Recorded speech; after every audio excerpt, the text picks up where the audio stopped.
வணக்கம் நண்பர்களே.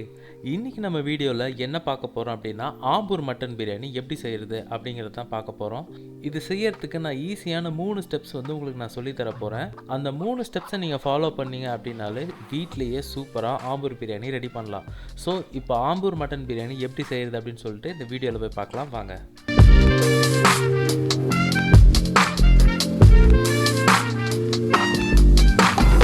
ஸோ இதோட ஃபஸ்ட்டு ஸ்டெப்புக்கு என்னென்ன இன்க்ரீடியன்ட்ஸ் தேவை அப்படின்னு சொல்லிட்டு இப்போ நம்ம பார்க்கலாம். ஸோ இதுக்கு வந்து நான் 1 kg மட்டன் எடுத்துருக்கேன்.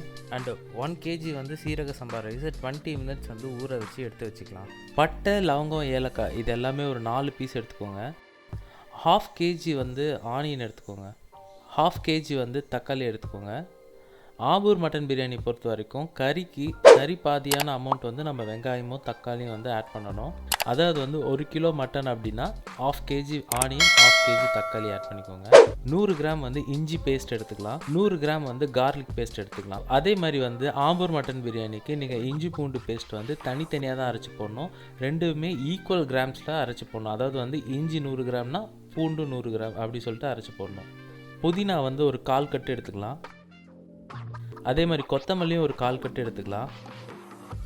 இந்த மாதிரி ஒரு 7-8 மிளகாய் வந்து நீங்கள் இந்த மாதிரி ஒரு கடாயில் போட்டு லைட்டாக ஃப்ரை பண்ணுங்கள். சிம்மில் போட்டு ஃப்ரை பண்ணிவிட்டு இந்த மாதிரி ஒரு சில்லி பேஸ்ட் வந்து நம்ம ப்ரிப்பேர் பண்ணிக்கலாம். நெக்ஸ்ட்டு வந்து ஒரு 250 ml வந்து கேர்டு எடுத்துக்கோங்க. ஒரு 1/2 லெமன் ஜூஸ் எடுத்துக்கோங்க. ஸோ இப்போ நம்ம ஸ்டவ்வை பற்ற வச்சுட்டு அதில் இந்த மாதிரி ஒரு பாத்திரம் வச்சுக்கலாம். அதில் வந்து 250 ml வந்து ஆயில் ஊற்றிக்கோங்க. ஆயில் ஊற்றுனதுக்கப்புறமா நம்ம வச்சுருக்க அந்த பட்டை, லவங்கம், ஏலக்காய் அதோடு சேர்த்து வெங்காயத்தை போட்டு ஒரு 75% வர வரைக்கும் கொஞ்சம் நல்லா ஃப்ரை பண்ணிக்கோங்க. ஆம்பூர் பிரியாணி பொறுத்த வரைக்கும் நம்ம அந்த ஆனியன் வந்து ஃபுல்லாக ஃப்ரை ஆகக்கூடாது. ஒரு 75% ஃப்ரை ஆகிருந்தால் போதும். அதுக்கப்புறமா நீங்கள் ஃபஸ்ட்டு வந்து பூண்டு பேஸ்ட் வந்து ஆட் பண்ணிக்கோங்க. ஆட் பண்ணிவிட்டு ஒரு 2 minutes வந்து இந்த மாதிரி நல்லா வந்து ஃப்ரை பண்ணிக்கோங்க. நெக்ஸ்ட்டு வந்து நம்ம ஜிஞ்சர் பேஸ்ட் வந்து ஆட் பண்ணிக்கலாம். அதே மாதிரி ஒரு 2 minutes வந்து நல்லா ஃப்ரை பண்ணிக்கோங்க. ஸோ நெக்ஸ்ட்டு வந்து நம்ம அரைச்சி வச்சுருக்க அந்த சில்லி பேஸ்ட்டில் வந்து ஒரு 2 டேபிள் ஸ்பூன் எடுத்து அதில் போட்டுக்கோங்க. நல்லா ஃப்ரை பண்ணிக்கிட்டே இருக்கணும். லைட்டாக விட்டாலும் கீழே அடி பிடிச்சிக்கும்.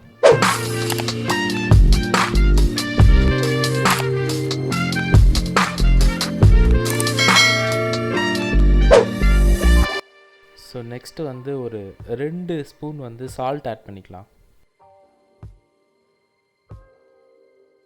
அதுக்கப்புறம் நம்ம வச்சுருக்க அந்த 1/2 kg தக்காளி வந்து ஆட் பண்ணிவிட்டு அந்த தக்காளி நல்லா மசிய நல்லா வந்து அந்த தக்காளி வந்து ஜூஸியாக ஆகிற வரைக்கும் நல்லா வந்து டீப் ஃப்ரை பண்ணுங்கள். பண்ணிவிட்டு நம்ம வச்சுருக்க வந்து அந்த 1/4 கட்டு புதினா வந்து அதில் ஆட் பண்ணிக்கோங்க.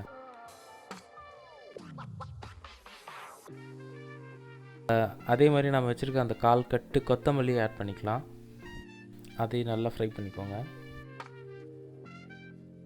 ஸோ நெக்ஸ்ட்டு வந்து நம்ம வச்சுருக்க மட்டனை வந்து ஆட் பண்ணிக்கலாம். 4 to 5 minutes வந்து நல்லா அதை வணக்கணும். அந்த மீட்டோட எசன்ஸ் வந்து நல்லா இறங்கும் உள்ள.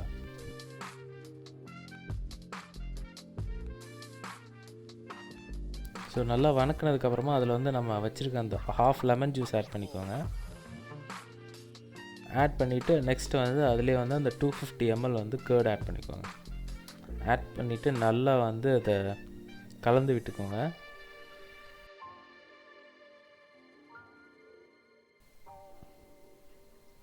அதில் வந்து ஒரு 1 லிட்டர் வந்து தண்ணி ஆட் பண்ணிக்கோங்க.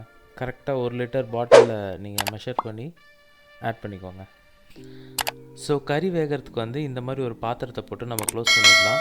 இதோட நம்மளோட ஃபர்ஸ்ட் ப்ராசஸ் முடியுது. செகண்ட் ப்ராசஸ் என்னன்றதை இப்போ பார்க்கலாம். ஸோ அடுத்தது வந்து ஸ்டெப் 2. இதில் வந்து நம்ம என்ன பார்க்க போகிறோம் அப்படின்னா, இந்த பக்கம் வந்து கறி பாயில் ஆகிட்டுருக்கு. அதே சேம் டைம் வந்து இந்த பக்கம் நம்ம ஒரு பாத்திரத்தில் வந்து இந்த மாதிரி தண்ணி வச்சுட்டு அந்த தண்ணி நல்லா பாயில் ஆன உடனே அதில் வந்து ஒரு 3 ஸ்பூன் வந்து உப்பை ஆட் பண்ணிக்கோங்க. உப்பை ஆட் பண்ணிவிட்டு நம்ம ஊற வச்சுருக்க அந்த சீரக சம்பா ரைஸை வந்து அதில் ஆட் பண்ணிக்கோங்க. இது ஆட் பண்ணதுக்கப்புறமா ஃபுல்லாக பாயில் ஆகக்கூடாது. ஒரு 60 to 70% மட்டும்தான் இதில் நம்ம பாயில் பண்ணணும். கரெக்டாக நீங்கள் வச்சு ஒரு 2 to 3 minutes இது பாயில் ஆகிடும். தண்ணி நல்லா ஹீட்டாக இருந்துச்சு அப்படின்னா ஒரு 2 to 3 minutes இது பாயில் ஆகிடும். ஸோ இதை நீங்கள் ரொம்ப அதாவது வந்து ரொம்ப கொதி வர வரைக்கும் விடக்கூடாது. பாருங்கள், இந்த மாதிரி ஒரு 60 to 70% வந்த உடனே நம்ம இதை எடுத்து வந்து இந்த மாதிரி வடித்து வச்சுக்கலாம். ஸோ இதோட வந்து செகண்ட் ப்ராசஸ் முடிஞ்சிருச்சு. அடுத்து தேர்ட் ப்ராசஸ் என்னன்றதை பார்க்கலாம். ஸ்டெப் 3 என்ன அப்படின்னா, அடுத்து கறி பாயில் ஆகிட்டு இருக்குல்ல, அதை ஓப்பன் பண்ணிவிட்டு கறியோட பதத்தை பார்த்துக்கோங்க. கறி நல்லா சூப்பராக பாயில் ஆகிடுச்சு. பாருங்கள்.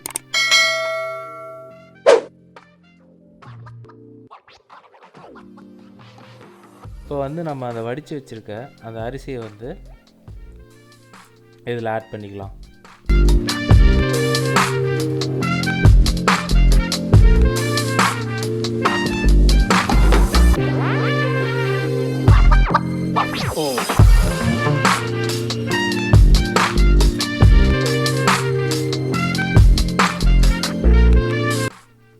இந்த மாதிரி ஒரு பாத்திரத்தை போட்டு மூடி நம்ம தம் வைக்கலாம். இந்த தம் வைக்கிறது வந்து ஃபஸ்ட்டு வந்து நீங்கள் ஃபுல் ஃப்ளேமில் வந்து இந்த மாதிரி தம் வச்சுக்கோங்க. ஸோ இதுதான் தம் வைக்கிற ப்ராசஸ். இது தம் வைக்கிற ப்ராசஸ் தான் வந்து ரொம்ப மெயின். கரெக்டாக வந்து ஒரு 3 to 4 minutes வெயிட் பண்ணி பாருங்கள். இந்த சைடில் வந்து அந்த மூடி போட்டிருக்கோம் இல்லையா, அது வழியாக வந்து இப்போ ஸ்டீம் வெளியே வரும். பாருங்கள், இப்போ ஸ்டீம் வெளியே வர ஆரம்பிச்சிருச்சு. இந்த மாதிரி ஸ்டீம் வெளியே வந்த உடனே நீங்கள் டப்புன்னு அடுப்பை வந்து சிம் பண்ணிவிட்டு கரெக்டாக வந்து ஒரு 15 minutes வந்து தம் போடுங்க. தம் போட்டு முடிச்சுட்டு ஓப்பன் பண்ணி பாருங்கள். வாவ், சூப்பரான ஆம்பூர் மட்டன் பிரியாணி ரெடி ஆயிடுச்சுங்க.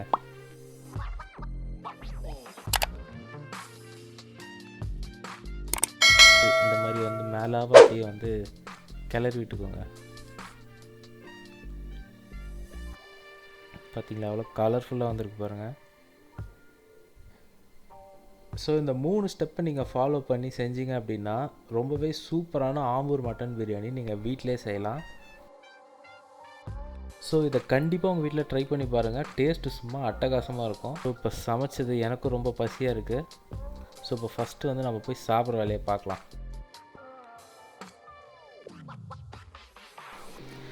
இந்த வீடியோ உங்களுக்கு பிடிச்சிருந்துச்சுன்னா லைக் பண்ணுங்கள், ஷேர் பண்ணுங்கள், கமெண்ட் பண்ணுங்கள். மறக்காமல் சப்ஸ்கிரைப் பண்ணிவிட்டு பக்கத்தில் இருக்க பெல் ஐகானை கிளிக் பண்ணுங்கள். Thank you. Bye-bye.